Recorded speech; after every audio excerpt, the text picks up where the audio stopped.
back here at Cooper Creek Square. A big thanks to Winter Park Resort celebrating their 75th anniversary this year. Be sure to look for Tim Nicholas's book, the 75th commemorative Winter Park Resort book, I guess. A lot of pictures, a lot of information. But hanging out with Drew Munro, SkiHi News. Got it right that time. And so you didn't just grow up in the county, become editor out of high school, and that's not your life. So where are you from? What got you up here? Well, actually, I grew up on the East Coast, but it's a nice place to visit, but I wouldn't want to live there. Where specifically? Outside of Philadelphia. So, okay. And then I graduated from high school in the upstate New York, went to college in upstate New York, and 6 days after I graduated from college, I moved to Seattle. I lived there for 5 years, and you're bi-coastal. Yes. And then I moved to western Colorado, and I haven't looked back. Nice. Where first? Actually, Montrose area. Okay. Down by Telluride? Well, yeah, North? Telluride's fairly close. In Grand Junction, I worked for the Daily Sentinel for 10 years. Job opportunity, or were you hoping to get to Colorado, or? Well, I actually had a girlfriend here whose family lived here, and we didn't meet her online, so she was. I met her in Seattle. Okay. Yeah, and her family lived over by Montrose, and I went over there and stayed with them. And the wife had just had lunch with the editor of the local paper, and they needed a reporter, and I thought I could probably do that, and I got the job, and for a glorious $4.25 an hour, and that was more than 30 years ago. And then kind of worked your way around the state, or when did you plant Winter Park? What year did you get Well, I came up here in 2007. Oh, so you've been here about 8 years now. Yeah. So what do you do? I mean, you obviously spend a lot of time. The paper's a passion for you, but what's outside of the paper? Do you fish, golf, hike, ski? I do all that except for golf, and I do that occasionally, but not very occasionally, like every 5 years or so. Yeah, right. When somebody needs a tournament or something, needs a fourth, a fundraiser tournament. Get a hack out there with them. But yeah, no, I like to mountain bike. I like to hike. I like to fish. I like to hunt, and I really like to hike. So summer's your season. If you could pick, you'd wake up tomorrow. Absolutely, July 8th absolutely. I mean, I like winter well enough, but right about now, I'm ready to get outside a little more with less clothing on. And so, is there a busy season for the paper? I mean, is there a time when you buckle down, and then a time when you get laid back? Or yeah, is it we tend to follow, as I said earlier, we're pretty much like the rest of the economy. When shoulder season rolls around, we're pretty slow. So you getting out of town, taking vacations, or just kind of relaxing? Relax might be overstating it, but the papers tend to be a little smaller.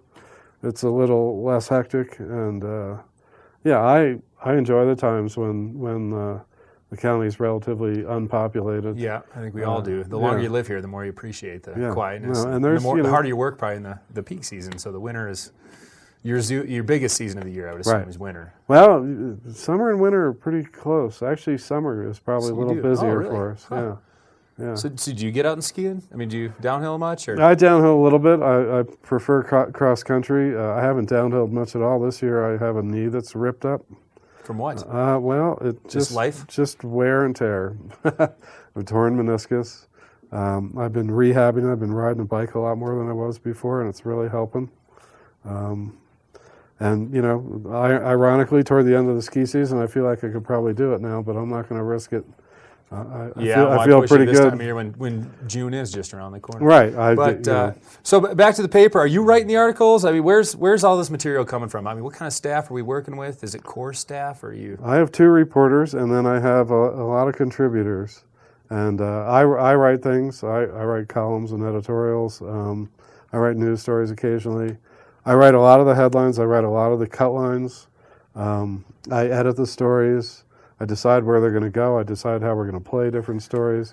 I decide to some extent what we're going to cover. I mean, this is not a strictly top-down dictatorial situation. I mean, the news business tends to have a lot of give and take in it. There's a lot of discussion, and a lot of people who feel passionately about different things. So you're juggling a lot. Yeah, and I really appreciate the contributions people from the community make. I'm working with more freelancers now that we don't have a staff photographer, and that's been an interesting situation. And actually, I mean, are you pitting them against each other? You know, getting No, but how I does that work understand with, there juggling 8 might be. freelancers, you know, coming in. I have not deliberately set out to do that, but I understand there might be a little friendly competition there occasionally. Do they ever sweeten the deal for you? I mean, what makes you pick one over the other when you got 8 pictures coming in? Oh, well, at it's the same the kickback, right? Yeah, no, right. No. I judge the pictures on 2 things essentially: visual appeal and whether it's newsy. And you know, so that's the 2 basic categories of photographs that I look at. To me, the appearance of the paper is very important. If it's not visually appealing, most people won't pick it up. Yeah. And so that's the first You step. want to make them take a They're second not going to look and read say, it if they haven't picked it up. Get them to the caption, get them to the story below it, and keep going. Huh? Yeah. So how many? I mean, in one paper, you know, are these all pictures are freelance? Yeah, they are now. Well, we take some staff. I shoot some. Our reporters both shoot a little bit. But we're not professional photographers in the true sense of the word. I mean, you know, we're not bad. So it's serviceable. including the freelance, is it people coming and going, or is it kind of the same people you're working with? Well, right. This has only been going on for a couple of months, so it's been the same people. Has it been a change for you? Has it been working for you, or stressful? Yeah, at times? well, it's working. It has created more work for me. I mean, our photographer did more than just take photos. He helped us on production deadline. He put cut lines in and put the photos into the system, and we all have to pick up that slack now. And who was was that Byron Hetzler? Is that? That's correct. He's the guy. Did he retire? Where'd he go? No, Byron went to work with my predecessor, Autumn Phillips, and she's running a daily in Carbondale, Illinois right now. Illinois? What?